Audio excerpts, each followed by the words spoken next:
শ্রাবণের মেঘগুলো জড়ো হলো আকাশে, অঝরে নামবে বুঝি শ্রাবণী ঝরায়ে। 40-45 মিনিটের মধ্যে আমি আমার ওই সেই নাজিল হওয়া সুর, সেই সুরের মধ্যে ছিল শ্রাবণের মেঘ জড়ো হলো আকাশে। চাই হারাতে কাঁদবো তো আমি, আমার সন্তান নিয়ে গেছে, তাই না? আজকে যদি পার্থ বড়ুয়া নিয়ে যেত, পার্থ বড়ুয়া করতো, বা বাচ্চু ভাইয়া নিয়ে গেলে করতো। যেই শিক্ষিকা তিনি ট্রলের শিকার হয়েছেন, তার উদ্দেশ্যে আপনার কি বলার আছে? আমি তাদেরকে বকাও দিছি কমেন্টের মধ্যে যে মাপ চাও।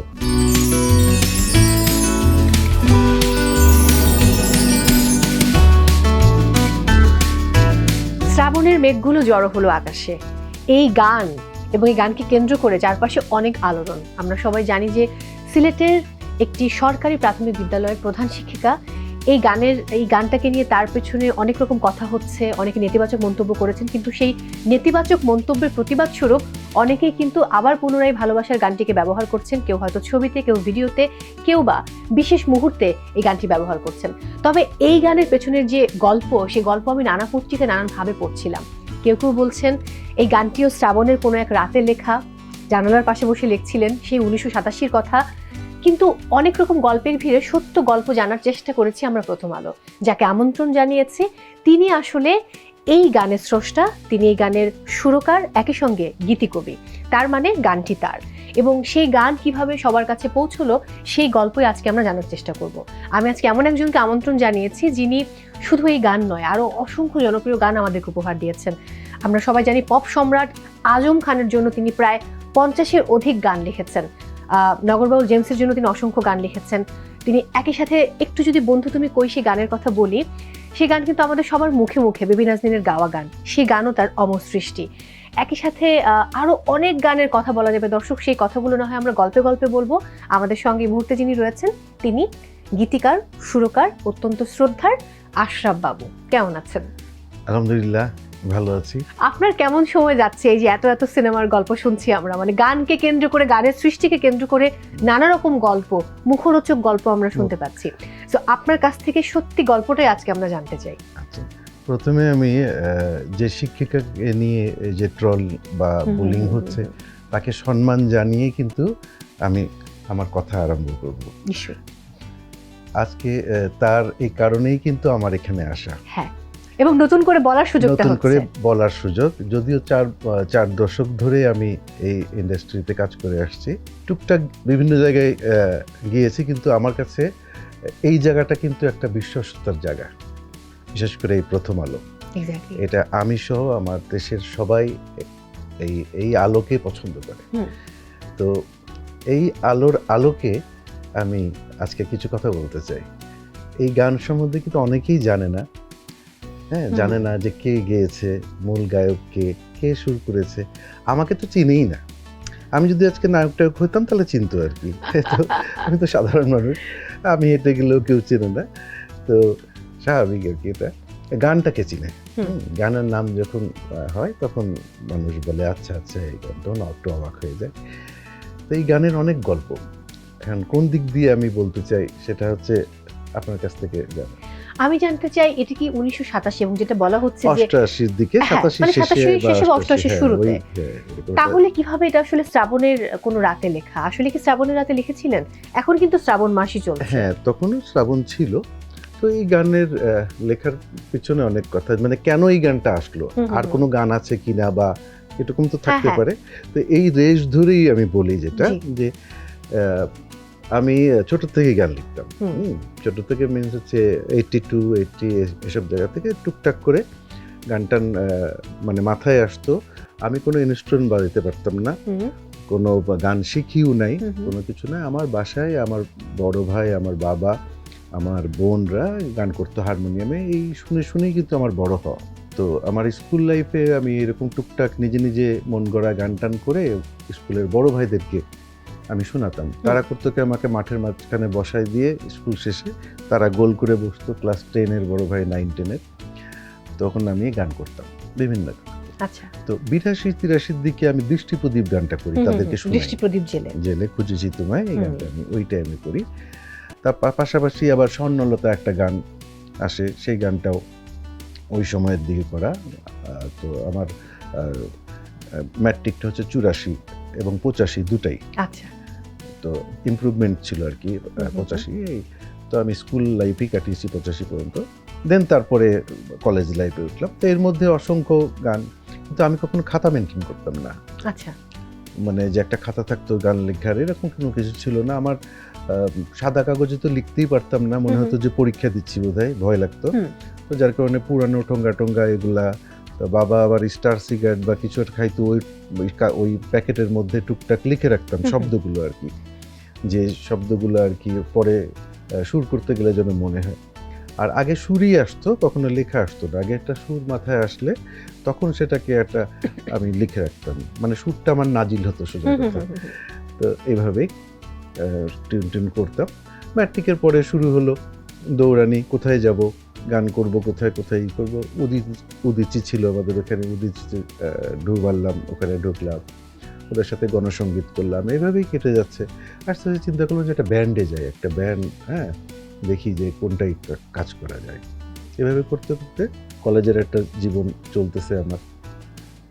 সুন্দরবন কলেজে তখন করতাম, ঢুকেছিলাম, পরবর্তীতে কমার্স কলেজে। তো যাই হোক, এর মধ্যে আমি লিখে পরিচয় হলো আমার সাথে তোজু নামের এক বড় ভাই, ওনার ব্যান্ড ছিল ইভস। তো খুলনা শহরের তুতপাড়া নামে একটা জায়গায় ও একটা প্র্যাকটিস করতো। তো আমাকে তোজু বলে, ওখানে আসো, আমাদের এখানে আরও কয়েকটা ব্যান্ড প্র্যাকটিস করে, তো তুমি তো গান লেখো শুরু করো, তো ওদের কাছে তুমি, আমি বলে দিচ্ছি, তুমি যাও, তাহলে তুমি গান গাইতে পারবা, আবার তোমার লেখাগুলো প্রকাশ করতে পারবা, তারা হয়তো অ্যালবাম করবে। তা আমি একদিন গেলাম তার ওখানে, ওই ব্যান্ডের অফিসে গেলাম, তারা প্র্যাকটিস করতেছিল। প্র্যাকটিস করার মাঝে আমি ঢুকলাম। তো আমি বললাম যে আমাকে তো জুভাই পাঠাইছে, তো আপনাদের যদি কোনো ভোকাল লাগে তো আমাকে বলেন, আমি গান গাইতে পারি, ইংরেজি বাংলা, আর লিখতেও পারি, শুরু করতে পারি, যদি কোনো কাজের দরকার হয় আমাকে বলেন। তো ওনারা তখন খুলনার ভাষায় বললো যে না বাপু, আমাদের দরকার নেই, আমাদের অনেক ভোকাল, এদেরকে নিয়েই পারতেছি না।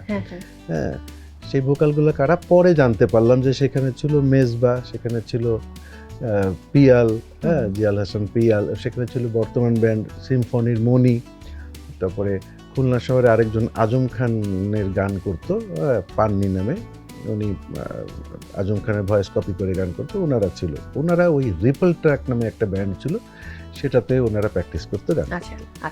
তো আমি ওখানে গিয়ে একবার কাবাব মে হাড্ডি হয়ে গেছি আর কি, এতগুলা ভোকাল আর আমিও একটা ঢুকতেছি। তা আমাকে ওরা পাত্তা দিল না, আমি নেমে চলে আসলাম।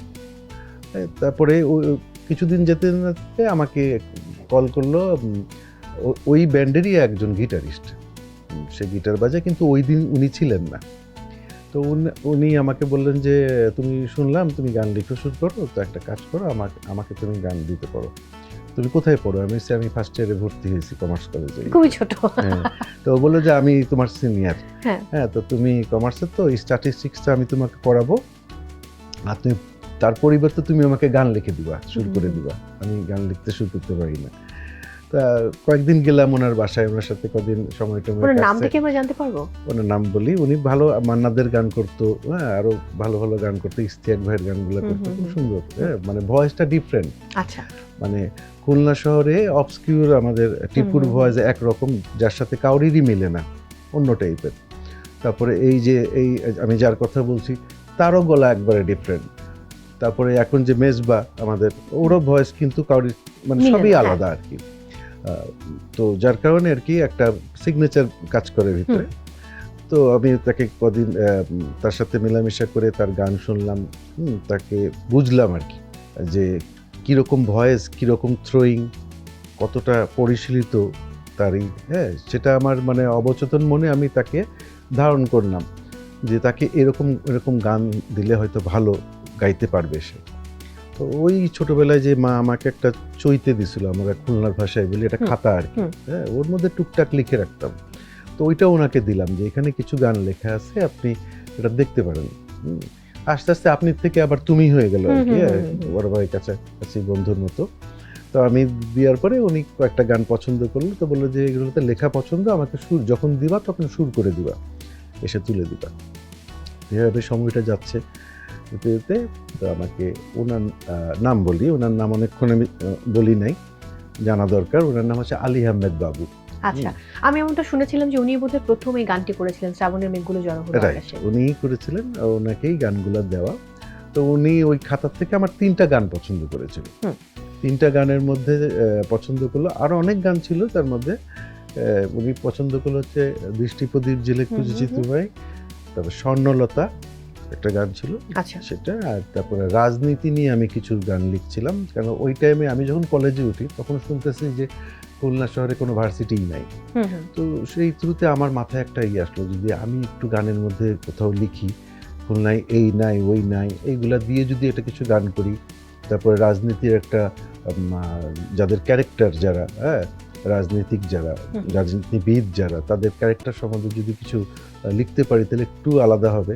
সবসময় আমি ওই তখন থেকেই চিন্তা করতাম যে যেন একটু আলাদা হয়, আমার কথা, আমার সুর যেন সবার চেয়ে একটু আলাদা হয়, যেটা শুনে নাই সেটাই আমি এখানে বলবো। তো এইভাবে আমি ওইভাবে টুকটাক করে কিছু কলাম লিখে রাখছিলাম এখানে। তো উনি বললো যে এটাকে আমরা ঠিক করে নেব পরে, রাজনীতি গানটাকে। আমি বলছি ঠিক আছে, তাহলে বলছি আমাকে আরেকটা গান দাও, কারণ আমরা রেকর্ডিংয়ে যাব, তো এখান থেকে প্র্যাকটিস করে যাব। তো আমরা তিনজন চারটা করে গান করবো, 12টা গান। তো উনি গান লিখতে শুরু করতে পারে না, উনি বাজাতে পারে গিটার, অ্যাকোস্টিক গিটার, হারমোনিয়াম বাজায় উনি গান করে। তো উনি বললো যে তুমি করে দাও, আমি বসে ঠিক করে দেব। তো ওনার 3টা গান দেওয়া আছে। পরে আমাকে যখন একদিন বললো যে তুমি আসো, আমাকে আরেকটা গান দিয়ে যাও, তখন আমি তখন সন্ধ্যা, উনি বলছে হয়তো দুপুরের দিকে বা বিকেলের দিকে, আমি বের হয়েছি আর কি সন্ধ্যার দিকে ওনার বাসায় যাওয়ার। উনি বলছে ওনার বাসায় গিয়ে ওনার সাথে বসে যেভাবে আমরা করি আর কি, প্র্যাকটিস করি, গীতিকার সুরকাররা আসে বা গায়ক আসে, তখন তার ওই রকম স্টুডিও আর প্যাড ওখানে ছিল না, মিউজিক প্যাড। তো যার কারণে আমি ওনার বাসায় গেলাম। ওনার বাসার থেকে আমার বাসার দূরত্ব হচ্ছে 40-45 মিনিট হেঁটে গেলে, ওই আমলে ওই বয়সে। এখন কিন্তু 1 ঘন্টা লাগবে, মানে বয়স হয়ে গেছে না, এখন আস্তে আস্তে আসবে, তখন তো তাড়াতাড়ি হাঁটতাম, স্বাভাবিক সেটা। রাইট। তো ওই জন্য আর কি পার্থক্যটা বোঝালাম যে 40-45 মিনিট লাগে যেতে ওই টাইমে। তো আমি এই 40-45 মিনিট, আমি কিন্তু কোনো গান, মানে 4 নম্বর গান কিন্তু ওনার জন্য করি নাই, কোনো কোথাও লেখাও নাই। আমি ওই যাওয়ার পথে এর আগে থেকেই, ওই মাসটাই শ্রাবণ মাস ছিল, টুকটাক সবসময় বৃষ্টি বাদল হইতো, আর ছাতা দিত না মা আমাকে, কারণ আমি অনেক সময় বাজারে গিয়েও হারিয়ে ফেলতেন। হ্যাঁ রেখে দিয়ে চলে আসতাম, পরে বকাবকি খেতে, যে ছাতা টাতা দিত না আমাকে, হ্যাঁ, যে কোথায় রেখে আসবি, পরে আবার খুঁজতে গিয়ে দেখা যাবে 3 ঘন্টা নাই হয়ে গেছে। পড়াশোনা, এই জন্য আর কি ছাতাও দেয় নাই। আমি ওইভাবে হেঁটে গেছি, ভিজতে গেছি। এই 40-45 মিনিটের মধ্যে আমি আমার সেই নাজিল হওয়া সুর, সেই সুরের মধ্যে ছিল শ্রাবণের মেঘ জড়ো হলো আকাশে, অঝরে নামবে বুঝি শ্রাবণের ঝরায়। এইটা কি আওলাতে আওলাতে মাথায়, মুখ কি হবে, মুখের সাথে আর কিছু দেওয়া যায় কিনা, এভাবে ই করলাম, মুখটা রেডি করলাম অর্ধেক পথে, তারপরে অন্তরটা করলাম, সেটা সব ব্রেনের মধ্যেই। কিন্তু কি কথা হবে, আমার কিন্তু মানে এ পর্যন্ত গানে কিন্তু অনেক বড় কথা নাই, সব ছোট ছোট কথা, কিন্তু যাতে সহজে মানুষ মনে রাখতে পারে। আমি যেন মনে রাখতে পারি, আমি খুব ভুলা মনে, আমি যেন মনে রাখতে পারি। যদি আমি মনে রাখতে পারি তাহলে অন্য মানুষ শুনে মনে রাখতে পারবে। তো যার কারণে আমি সবসময় আমার মুখটা খুব ছোট হয়। পরবর্তীতে কিন্তু ডিফারেন্ট টাচ ব্যান্ডের মাধ্যমে বা মেজবা রহমানের মাধ্যমে আমরা এই গান বলি বা দৃষ্টি প্রদীপ জেলে, এই গানগুলো অনেক বেশি শুনেছি। তাহলে এখানে আপনি এই ব্যাপারটাকে কিভাবে ক্লারিফাই করবেন যে গানের মূল শিল্পী তাহলে কে? আচ্ছা, মূল শিল্পী হচ্ছে, আমি তো যখন তাকে গান দিই আমি তো ওনাদেরকে চিনি না, কে মেজবা ভাই, কে পিয়াল ভাই, আমি তো তাদেরকে চিনি না, তাদের সাথে প্রশ্নই ওঠে না, কারণ তারা তো গান পারে, তারা গান গায়, তারা গান লিখে সুর করে, জিয়াউল হাসান পিয়াল, যেটা পরবর্তী থেকে শুনলাম, কিন্তু তাদের সাথে এই ইন্টিমেসিটা ছিল না। আমার ছিল আমার এই শিক্ষকের সাথে, এই আলী আহমেদ বাবুর সাথে। তা আমার গানগুলা সভাপতি তাকে দিয়েছি এবং সেই গাইবে গানগুলা, তাই না? তো সেই গেল, এইতে তারা রেকর্ডিংয়ে গেছে, তারা রেকর্ডিংয়ে যাওয়ার পরে তারা তো অ্যালবাম করলো। পরবর্তীতে উনি ফিরে আসলো রেকর্ডিং থেকে, কিছুদিন পর ফিরে আসার পরে আমি তখন কলেজে, এই কথাটা আমি কোথাও কাউকে বলিও নাই, যে উনি আমাকে একটা ডিট টাইপের, একটা কাগজ টাইপের আমাকে ওই আমার কমার্স কলেজের মাঠের মধ্যে, আমাদের একটা মাঠ আছে বড়, ওইখানে আমি বসা, ওখানে এসে আমার কাছে লিখিয়ে নিয়েছিল যে তুমি আমাকে লিখে দাও, কিন্তু এই 4টা গান তুমি আমাকে দিয়েছো। হ্যাঁ, তাই আমি বললাম কেন, এগুলো কেন? বলছে না, এটা থাকা ভালো, কারণ আমি ব্যান্ড তো, আমাদের একটা প্রমাণ। উনি কিন্তু আমার কাছে লিখিয়ে নিয়েছিল, আলী আহমেদ বাবু। আলী আহমেদ বাবু। আমি যখন মেজো ভাইয়ের ইন্টারভিউ করলাম, এই যে এই সমসাময়িক সময়ে এই গানটাকে কেন্দ্র করে যে আলোচনা হচ্ছে, তখন উনি বলছিলেন যে ব্যান্ডের কথা আপনি বললেন, আমি যদি আরেকবার যদি রিপিট করেন, তখন ছিল রিপল ট্র্যাক ব্যান্ডের মধ্যে ওনাদের মধ্যে কোনো একটা দ্বন্দ্ব ছিল, এবং তখন গানগুলো রেকর্ডিং নিয়ে কোনো ঝামেলা হয়, তখন নিজেদের মধ্যে গানগুলো ভাগাভাগি করে নেবে, এমন কিছু একটা, যে তারপর বোধহয় ওনারা রেকর্ডও করে ফেলেছিল। এটা আমারও শোনার কথা, এবং পরবর্তীতে এদের কাছ থেকে শোনার কথা। পরবর্তীতে আমি যখন আরেকটা ব্যান্ড করে যখন ঢাকায় আসি, তখন আমি ওই তাদের সাথে যারা ছিল তাদের কাছেও আমি এই ঘটনাগুলো শুনেছেন। ঘটনাগুলো হচ্ছে যে এই গান যখন বাবু নিয়ে যায় আমার কাছ থেকে রেকর্ডিং এ ঢাকাতে, তো ঢাকাতে তারা ঢাকা ভার্সিটিতে তাদের 2টা মেম্বার পড়তো, এবং তাদের হলে বসে তারা প্র্যাকটিস করতো, সম্ভবত সূর্য সেন হল, এরকম এতে তারা প্র্যাকটিস করতো। তাদের একজন মেম্বার ছিল ড্রামা, তার নাম মিলন, আরেকজন ছিল বেজিস্ট, তারও নাম ছিল মিলন। হ্যাঁ, 2টা মিলন, ওরা ঢাকা ভার্সিটি ছিল, ওদের রুমে বসে তারা প্র্যাকটিস করতো। তো যখন আমি শুনছি যখন তারা প্র্যাকটিস করতো, তখন বাইরের লোকজন আসতো, অন্যান্য ছেলেপেলেরা থাকতো ঢাকা ভার্সিটির অন্য স্টুডেন্টরা, তাদের সবার কাছে শ্রাবণের মেঘ, দৃষ্টিপথে এই গানগুলো ভালো লাগতো। তো এই ভালো লাগাটা আমার মনে হয় যে ব্যান্ডের অন্য সদস্যদের মানে সমস্যা করেছিল আর কি, কারণ তারাও গান নিয়ে আসছে, তাদের গান স্ক্রুটিং হয় না একটা ব্যান্ডে কোন গানটা হবে। তো এর মধ্যে আমি শুনলাম যেটা, যে মেজবা চেয়েছিল শ্রাবণের মেঘ গানটা গাইতে, দৃষ্টিপ্রদীপ গানটা গাইতে। তো বাবু বলছে এটা তো আমি আরেকজনের কাছে নিয়ে আসছি পছন্দ করে, প্র্যাকটিস করে গলায়, এটা তোমাকে কেন দিব, তুমি তোমার গান তো আছে সেগুলো গাও। এই নিয়ে তাদের মধ্যে একটা দ্বন্দ্ব শুরু হয়, যদিও তারা কিন্তু খুব ক্লোজ ফ্রেন্ড। কনফিউজড, হ্যাঁ, মানে অনেক গল্প থাকে, দুজনকে একসাথে বসে যদি গল্পটা করা যেত তাহলে বোধহয় আরো ভালো হতো। আমি অন্য গানের প্রসঙ্গে চলে যাই। 90-এর দশকে পার্থ বড়ুয়া দাদার সাথে আপনি একটা চমৎকার অ্যালবাম করেছিলেন, বোধহয় সম্ভবত প্রথম র্যাপ অ্যালবাম, কিন্তু আগেরটা তো শেষ হলো না। আচ্ছা ঠিক আছে জি, শেষ আগেরটা তো শেষ করতে হবে। এটা ঘটনা হচ্ছে যে আগের গানগুলোর মধ্যে, যে 4টা গানের মধ্যে, সেই গানের মধ্যে তারা বসাবসি হয়েছিল, তাদের ওখানকার সিনিয়র বড় ভাইরা তাদেরকে ভাগাভাগি করে দিয়েছিল যে না, শ্রাবণের মেঘ আলী আহমেদ বাবু গাইবে, দৃষ্টিপ্রদীপ গানটা মেজবা গাইবে, আর স্বর্ণলতা আলী আহমেদ বাবু গাইবে, আর রাজনীতিটা সবাই মিলে গাইবে। এভাবেই কিন্তু তারা ক্যাসেটে রেকর্ড করছে। তারপর থেকে বাবুর কণ্ঠেই কিন্তু চলে আসছে হচ্ছে এই গানটা শ্রাবণের মেঘ। তখন জনপ্রিয় হলো ব্যান্ডটা, তারা প্রোগ্রাম করলো সব জায়গায়। তারা 1 বছর পর্যন্ত বাবু ওই ব্যান্ডের মধ্যে ছিল, 90s পর্যন্ত। 90-র শেষের দিকে সে আমাকে বলে যে আমি আর এই ব্যান্ড কন্টিনিউ করব না, তো তুমি গান লিখো, সুর করো, গাইতেও পারো, চলো তুমি আর আমি মিলে ব্যান্ড করি। সেই ব্যান্ড করা হচ্ছে অরবিট, একটা ব্যান্ড করি। আমি বললাম যে আমরা দুজনে মিলে ব্যান্ড করলে ভালো হবে না, আমি এতটা গাইতে পারবো না, তো আরেকজনকে নিই। সেই ক্ষেত্রে আমরা পলাশ নামে একটা সিঙ্গারকে পেলাম, যার কিনা অবস্কিউরের টাইমে তাদের অ্যালবাম বেরিয়েছিল রেসপন্স, সেখানে জিয়াউল হাসান পিয়াল, তারপরে পলাশ, এরা একটা অ্যালবাম করেছিল, এবং খুবই সুন্দর গান। আচ্ছা, এত সুন্দর গান সে, কিন্তু আমার কাছে, আমি বলি যে আমার কাছে ভালো লেগেছে। তার কারণ হচ্ছে যে ওই গান, ওই ক্যাসেটটা ভালো করে মার্কেটিং বা প্রকাশ হয় নাই ওই সময়ে, যার কারণে ওটা ওইরকম হয়ে যায়, আর ওরা কোনো নিজেরাও প্রচার করে নাই। তো সেটার কারণে আমি পলাশকে বলবো যে খুবই সুন্দর ভয়েস আমি পেলাম। আমরা 3 জন মিলে বসে বললাম যে তুমি তাহলে আমাদের সাথে করো। আমরা তখন ব্যান্ডের নাম ঠিক করলাম অরবিট। এই বাবু এসে অরবিটে জয়েন করলো, এই শুরু হলো অরবিটের যাত্রা। এদিকে ডিফারেন্ট আছে কিন্তু ওই বাবুর যে গান শ্রাবণের মেঘ, তখন মেজবা কন্টিনিউ চালাইতে লাগলো ব্যান্ড, স্বাভাবিক। মেজবা তখন সব গানগুলো সেই গায়, মানে বাবুর গানগুলা গাইতে হয়, তো সেভাবে কিন্তু মেজবা গাওয়া শুরু করলো স্টেজে। আচ্ছা, রেকর্ড কিভাবে করলো মেজবা? গানটা তো রেকর্ড করতে হবে, শুধু স্টেজে গাইলে চলবে না, সেটারও একটা ঘটনা আছে। সেটা হচ্ছে যে 92 বা 3 এরকম সময়ে শিমুল মডেল শিমুল, সে একটা ট্রাভেল শো প্রোগ্রাম করতেছিল ডিস্ট্রিক্টে যে সেই এলাকার গানগুলা নিয়ে। তো সে আমাকে এবং পার্থদাকে, আমরা একসাথে তখন কাজ করতাম 92 পর থেকে, আমাদেরকে বললো যে আমরা খুলনায় যাচ্ছি আমাদের টিম নিয়ে, তো বাবু ভাই আপনার তো খুলনার মানুষ, তো ওখানকার আপনার কি গান আছে বা কেউ যদি থাকে তাই। তখন আমি মেজবাকে বললাম যে তাহলে এই শ্রাবণের মেঘ গানটা তোমরা রেকর্ড করো, ব্যান্ড থেকে রেকর্ড করে এই গানটা তোমরা ইতে দাও।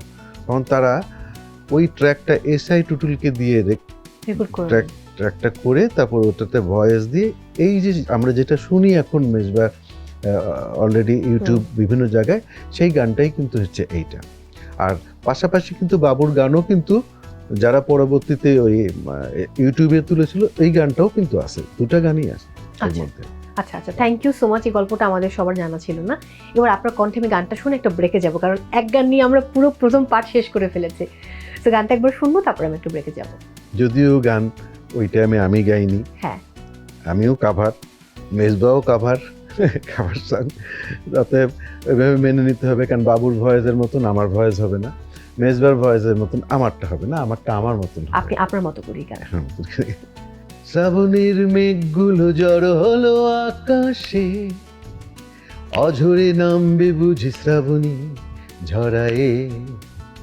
শ্রাবণের মেঘগুলো জড়ো হলো আকাশে, অঝরে নামবে বুঝি শ্রাবণী ঝরায়ে। আজ কেন মন উদাসী হয়ে দূর জানাই ছায়ারাতে। আজ কেন মন উদাসী হয়ে দূর জানাই ছায়ারাতে। Thank you so much. একটা ছোট্ট ব্রেক নিয়ে ফিরে আসছি। প্রিয় দর্শক, সময় হয়েছে বিরতি নেবার। আপনারা দেখছেন Meril milk soap bar, cafe live ফিরছে এক্ষুনি, সাথেই থাকুন। মেরিল মিল্ক সোপ বার এর মিল্ক লোশন প্রতিবার গোসলের পর আমার ত্বক রাখে নরম ও মসৃণ। প্রিয় দর্শক, ফিরে এলাম ব্রেক থেকে। সবাইকে আরো একবার আমন্ত্রণ জানাচ্ছি মেরিল মিল্ক সোপ বার ক্যাফে লাইভের সঙ্গে রয়েছে মৌ, আর আমার সঙ্গে আছেন সুরকার এবং গীতিকবি, আমাদের অত্যন্ত ভালোবাসার এবং শ্রদ্ধার আশরাফ বাবু। ফিরে এলাম বিরতি থেকে। এবারে আবারও 90s গল্পে চলে যাব। আপনি এবং পার্থ বড়ুয়া দাদা দুজন মিলে একটি র্যাপ অ্যালবাম বের করেছিলেন, এবং আমি ভুল না করলে বোধহয় একদম বাংলাদেশের প্রথম দিককার র্যাপ অ্যালবাম, যেটার নাম ছিল হচ্ছে ত্রিরত্নের খেপা। সেই অ্যালবাম প্রসঙ্গে যদি একটু শুনতে চাই। আমরা পার্থদাকে পেলাম হচ্ছে 91-এর পর থেকে আর কি। 91-এ আমাদের অরবিট ফার্স্ট অ্যালবামটা বের হলো, তারপরে পার্থদার সাথে স্টুডিওতেই পরিচয়। সেখানে পার্থদা পলাশকে নিয়ে পলাশের প্রথম সোলো অ্যালবামে কাজ করলো। পার্থদা কাজ করলো হচ্ছে ইতি তুমি স্মৃতি, পলাশের এই অ্যালবামের নাম। সেখানে পার্থদাই 10টা গানের বা 9টা গানের টিউন করছে। সেখানে আঞ্জি লিটনের লেখা ছিল। এই অ্যালবামটায় আমি একটা গান করি, তো আমাকে আবার তুলে আনা হয়েছে আর কি খুলনা থেকে। আমি এই অরবিটের অ্যালবাম করে আমি চলে গেছিলাম খুলনায় থাকতাম, তো ওখান থেকে আমাকে তুলে আনা হলো যে পলাশের অ্যালবামে একটা গান করার জন্য। তো আমি এসে গান করলাম একটা গান, পার্থদা মিউজিক করলো। এই পার্থদার সাথে কিন্তু প্রথম পরিচয় আমার, মানে আগে দেখছি স্টুডিওতে কিন্তু পরিচয় ছিল না, কিন্তু ভালোভাবে পরিচয় হলো এই পলাশের অ্যালবাম থেকে তার সাথে। তো সে বললো যে তুমি তো শ্রাবণের মেঘ করছো, অনেক গান তুমি ডিপেন্ডার্স বা অরবিটে করছো, তোমার গাওয়া তোমার ভাল লাগে, তুমি আমার সাথে কাজ করো, থাকবো আমার সাথে? হ্যাঁ থাকবো। এই যে থাকা, সেই থাকাই আমার এ পর্যন্ত আর কি। তখন থেকে এলাম। আমরা 92-তে আমরা একটা অ্যালবাম পেলাম, ইন্ডিয়ান একটা অ্যালবাম, নচিকেতার প্রথম অ্যালবাম। সেখান থেকে খানিকটা অংশ ব্যবহার করেছিল এবং কোনো না, ওনার অ্যালবাম পেলাম। ওই অ্যালবামে ওনার গানগুলো শুনলাম, শুনে খুব উদ্বুদ্ধ হলাম যে বাহ, কি সুন্দর সমসাময়িক কথা নিয়ে উনি গান করেছেন। তো আমি পার্থদা মিলে চিন্তা করলাম যে আমরাও একটা আমাদের দেশের সমসাময়িক গান নিয়ে, কথা নিয়ে, বিভিন্ন টপিকস নিয়ে আমরা অ্যালবাম করব, গান করব। বলছে ঠিক আছে, তুমি পারবা লিখতে? আমি সে অবশ্যই পারবো। হ্যাঁ, খুব শক্তভাবে একটু করলাম। ঠিক আছে, তুমি তো আড্ডা মারো, করো, এগুলা করলে কিন্তু হবে না, কিন্তু এগুলা লেখা অনেক বড়, লিরিক্স অনেক, আমি চেষ্টা করে দেখি। এই শুরু করলাম 93-তে। তো লেখার পরে এই অ্যালবামটা আমরা যে কোনো একটা চাঁদ রাত্রে, ওই 93-র চাঁদ রাত্রে আমরা এটা রিলিজ করি, এই ত্রিরত্নের খেপা। এখানে আমি, পার্থদা, আর স্টুডিওর সাপোর্ট করছিল হচ্ছে আমাদেরকে আজম বাবু। আচ্ছা। ওনাদের নিজেদেরই স্টুডিও ছিল, স্টুডিওর নাম হচ্ছে অডিও আর্ট। তো ও রেকর্ডিং করলো, পাশাপাশি ওকে খুশি করার জন্য একটা গানও তাকে দিয়ে গাওয়ালাম। তো যে তুইও গা একটা গান ওর। তো এইভাবে আমরা 10টা না 11টা গান ছিল, এর মধ্যে আমরা কমপ্লিট করলাম। এর মধ্যে 4টা বা 5টা গান আমার লেখা শুরু করা ছিল, বাদ বাকিগুলো সংগ্রহ ছিল। এই অ্যালবামটা বেরোনোর পরে আমরা আমাদেরকে যারাই শুনতো এই 15 দিনের মধ্যেই কাজটা হয়েছিল আর কি। রেকর্ডিংটা টোটাল গাওয়া টাওয়া সব মিক্স মাস্টার, এটা 12 থেকে 15 দিনের মধ্যে। এর মধ্যে বাচ্চু ভাই আসছে, এর মধ্যে মাকসুদ ভাই আসছে, সবাই শুনছে, অবাক হয়ে গেছে শুনে, এরকম একটা অ্যালবাম তোরা করতেছিস। মাকসুদ ভাই করলো কি, ওখান থেকে আমাদেরকে বললো যে আমাকে একটা অ্যালবামটা টেনে দে একটা ক্যাসেটের মধ্যে, আমার বন্ধু নচিকেতা তাকে আমি দিব। তা আমরা তখন ওই ক্যাসেট একটা টেনে, আমি আবার সুন্দর করে র্যাপিং পেপার দিয়ে ফুল টুল লাগাই একটা গিফট দিবে আর কি। হ্যাঁ, তা তখনও কিন্তু আমরা আমাদের ব্যান্ডের নাম ঠিক করিনি। আর এই যে মানে যে অ্যালবামটা, এটার নাম ঠিক করিনি, জাস্ট ত্রিরত্নের খ্যাপা তখনও হয়নি আর কি, কাজ করে যাচ্ছে। আমরা চিন্তা করছি এই যে নামটা আমরা কবি সাহিত্যিকদের কাছে নেব। তখন খুব কাছাকাছি বা ওই টাইমে কবি সাহিত্যিক কবি মাহি তখন ও স্টুডিওতে আসতো ভয়েস দেওয়ার জন্য, ও তার কবিতার অ্যালবামের জন্য। ওকে বললাম আমরা, পার্থদা বললো যে আমাদের একটা নাম দিত সুন্দর একটা ইসের মধ্যে। তখন সে 3 জনকে দেখে মানে একটা চিন্তা করে বললো যে এটা ত্রিরত্নের খ্যাপা রাখেন। তা আমাদের পছন্দ হলো। তখন কিন্তু তার একটা সমী মাহির একটা কবিতা কথোপকথনের একটা অ্যালবাম অনেক জনপ্রিয় হয়েছিল ওই 93-তে। তো সেই থ্রুতে ওকে আমরা বললাম যে তুই তাহলে একটা নাম দে। তখন সে আমাদেরকে একটা নাম দিল ত্রিরত্নের খ্যাপা। এই নামটা আমরা ক্যাসেটও এরকম ডিজাইন করলাম। ওই সময় ডিজাইনার কিন্তু ওরকম ছিল না, বহুত কষ্ট করে ওই ডিজাইন করলাম, আমরা দাঁড়াইলাম, আমি এবার প্রপস কিনলাম, টুপি মুপি হাবি যদি, এগুলো করে উল্টাপাল্টা কথাবার্তা করে এই ক্যাসেটটা ভরলাম আর কি, কথাবার্তা দিয়ে, যাতে মানুষ একটু অন্যরকম যেন ডিফারেন্ট কিছু হয় দিয়ে আমরা এই অ্যালবামটা করলাম। আর ওই যে বললাম যে ওই যে গিফটটা পাঠালাম ইন্ডিয়াতে, ভারতবর্ষে পাঠালাম। তো পাঠানোর পরে নচি দাদা তো শুনলো। পরের বছর 94-এ ওনার সেকেন্ড অ্যালবাম ওইটা বেরোয়, তার মধ্যে দেখি যে ওই গানটা, পুরো গানটা ছিল না না গানের, আমার এই গানটার একটা পে অফ লাইন ছিল, মানে টাইটেল পার্ট যেটা, মেন পার্ট যেটা, সেই পার্টটাই সবসময় ঘুরে ঘুরে আসে র্যাপেরিতে। সেই ক্ষেত্রে যেমন গানটা ছিল, পুরনো দিনের গান আজ ভরে মন প্রাণ, যতই শুনি যে গান বিজাতীয় মডার্ন। পুরনো দিনের গান আজ ভরে মন প্রাণ, যতই শুনি যে গান বিজাতীয় মডার্ন। এটা হচ্ছে এই ব্রিজটা। তারপরে পরে পার্ট থাকবে, ছোটখাটো দোকানিরা মানধাত্তার গান বাজিয়ে বেসছে, দেখো সিগারেট খেলে 60 দশকের দিকে হিট করা যত গান, মানে এই টাইপের কথাবার্তা অনেক বড়। কিন্তু এইভাবে আমরা র্যাপটা করছিলাম। তো এটা উনি পছন্দ করার পরে, তো ওইখানে তো সব আমাদের দেশের কথা, ইসের কথা, সেগুলো তো উনি নেবেন না।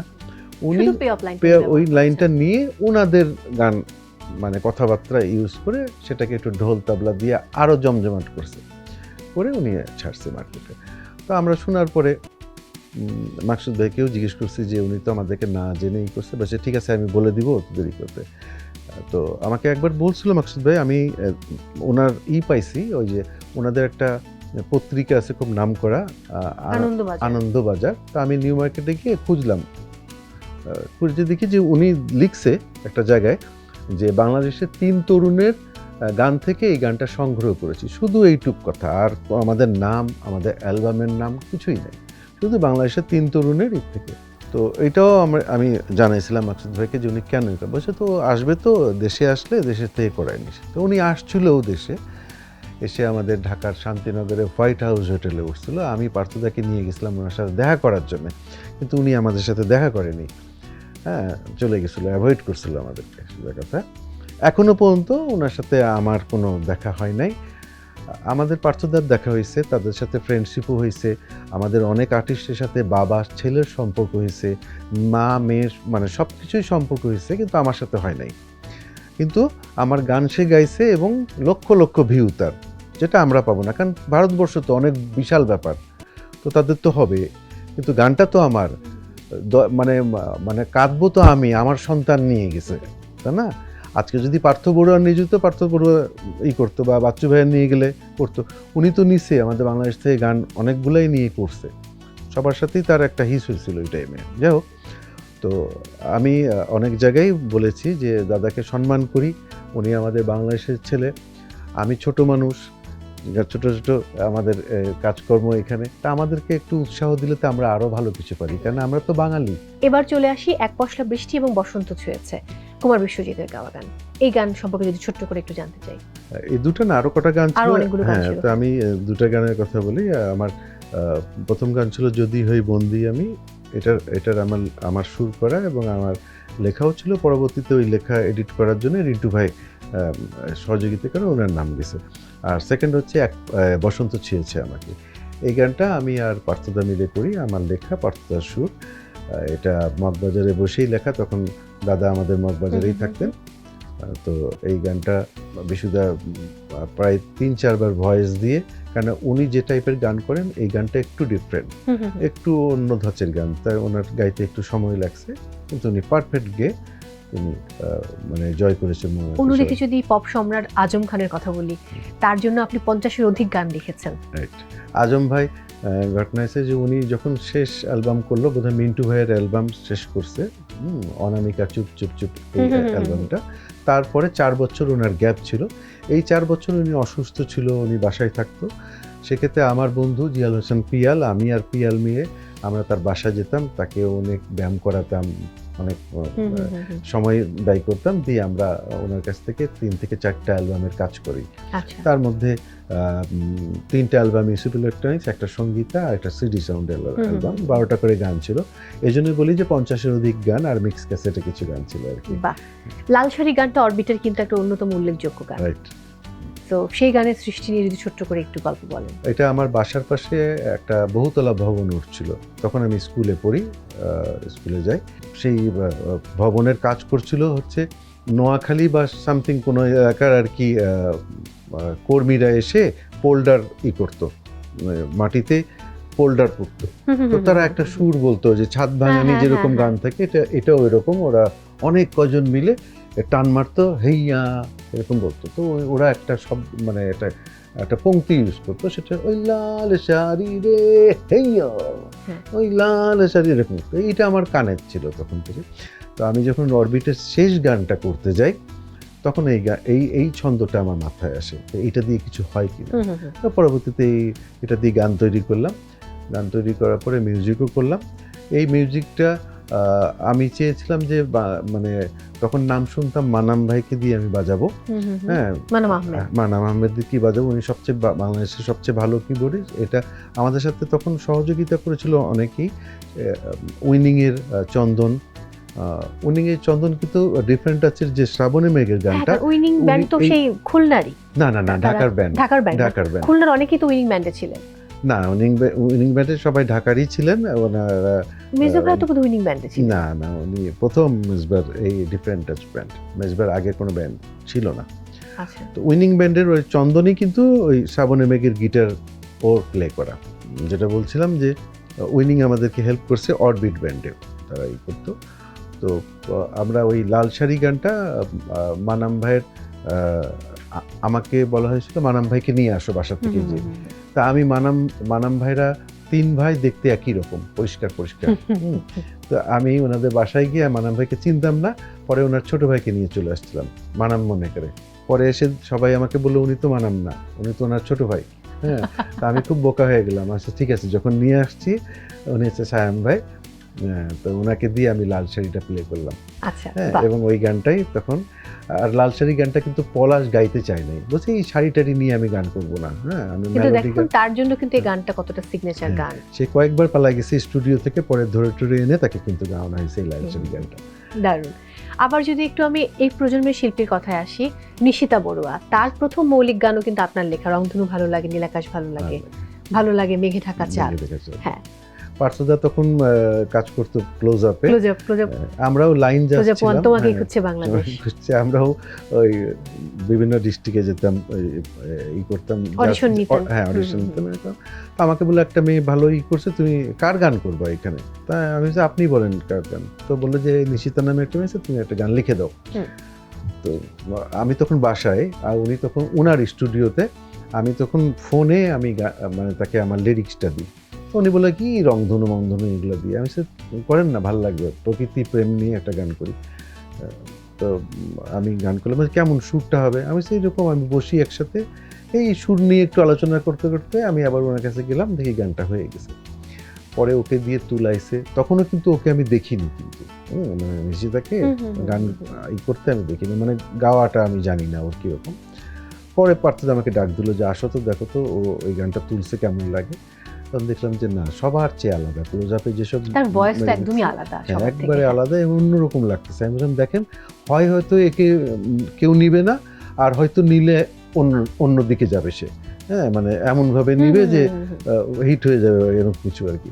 আর না নিলে একবারই নিবে না, কারণ ভয়েসটা একবারে ডিফারেন্ট। হ্যাঁ, তো গানটাও তার ভয়েসে চমৎকার মানিয়েছে। একদম একদম ঠিক তাই। অনেক গল্প, আপনার সাথে গল্প করলে আসলে সময় শেষ হয়ে যাবে। আমার শোয়ের যেহেতু সময় কম, আমাকে তো বিদায় নিতেই হচ্ছে। অসংখ্য ধন্যবাদ। শেষ যদি একটু জানতে চাই, যেই শিক্ষিকা তিনি ট্রলের শিকার হয়েছেন, তার উদ্দেশ্যে আপনার কি বলার আছে, এটা দিয়ে আমি শেষ করব। আসলে একটা শিক্ষিকা শুধু যে বাচ্চাদেরকে পড়াবে, হ্যাঁ, মানুষ গড়ার হাতিয়ার হবে তা কিন্তু না, মানুষ গড়ার কারিগর হবে তা কিন্তু না। কিন্তু হ্যাঁ, তারও তো মন আছে, তার একটা মানবিক অধিকার আছে, তার ভালো লাগা আছে। তো তার ভালো লাগাটা প্রকাশ, ভালো লাগার সময়ই কাজ করেছে। যেমন যে গানটা দিয়ে সে তার ভালো লাগাকে প্রকাশ করেছে, সেই গানটাও কিন্তু শ্রাবণ মাসেই তৈরি, আর এটাও শ্রাবণ মাস। তো যার কারণে এই মাসের পুরো ফিলিংসটা সে নিতে গিয়েছিল আর কি। হ্যাঁ, তো মানুষ তো বুঝি নাই যে এত এরকম হবে। আর সে কিন্তু সাবলীল, ভীষণ, আমার তাকে খুব পছন্দ হয়েছে, অনেক সাবলীল। আর ভিতরে আমি শুনলাম যে আরও ঘটনা আছে, অনেকেই তার পেজে ঢুকতে চেয়েছে বা অ্যাড হতে চেয়েছে, সে নেয়নি, যার কারণে বুলিংটা শুরু হয়েছে ওইসব দিক দিয়ে। আমি নিজেও কিন্তু দেখলাম যে অনেক বাজে বাজে কথা, আমি তাদেরকে বকাও দিছি কমেন্টের মধ্যে যে মাপ চাও, হ্যাঁ, তোমার তো মা বোন আছে, তুমি এভাবে কেন বলো তাকে নর্তকী। আমি নিজে দেখছি যে নর্তকী বলতেছে, এই বলতেছে, আসলে নাচের তো কিছুই করেনি, আর নাচলেই বা সমস্যা কোথায়। যাই হোক, অসংখ্য ধন্যবাদ আরও একবার, অনেক ভালো থাকুন। আমি বিদায় নিচ্ছি, তার আগে দর্শকদের উদ্দেশ্যে কিছু বলুন। দর্শকদেরকে বলতে চাই যে আপনারা জেনে শুনে নিউজগুলো করবেন, কারণ আমার এই গান নিয়ে অনেকেই সিনেমা বানিয়ে ফেলে যে আমি নাকি জানলার পাশে বসে গান লিখেছি। হ্যাঁ, পুরা একবারে নায়ক, মানে নায়কের অবস্থায় আমাকে নিয়ে গিয়েছে। যাই হোক, এগুলা পুরোপুরি জেনে, সত্যটা জেনে লেখাটাই ভালো, যাতে বিভ্রান্তি না হয়, কারণ এখানে একটা ব্যান্ডের ব্যাপার, এখানে অনেক কয়জন গান করেছেন, তো যাতে সত্যিটা যেন হয়। আর থ্যাঙ্কস প্রথম আলোকে, এই ক্যাফে লাইভকে, যে আমাকে এখানে আনার জন্যে। আর আগেই প্রথমেই শুরু করেছি আমি বিউটি পার্লার রানী, হ্যাঁ, ওনার শিক্ষিকা, ওনাকে সম্মান জানিয়ে আমি শেষ করছি। আর দর্শকের উদ্দেশ্যে আমি বলতে চাই যে সবার তো মন আছে, সুন্দর একটা জগৎ আছে, তো এটাকে ছোট্ট একটা কথাই নষ্ট করে দিয়েন না, এটুকুই আমি বলবো। আবারও অনেক ধন্যবাদ প্রিয় দর্শক। সময় হচ্ছে আজকের মতো বিদায় নেবার। আপনারা দেখছিলেন Meril milk soap bar cafe live. দেখা হচ্ছে আবারও নতুন অতিথি নিয়ে আগামী দিনে।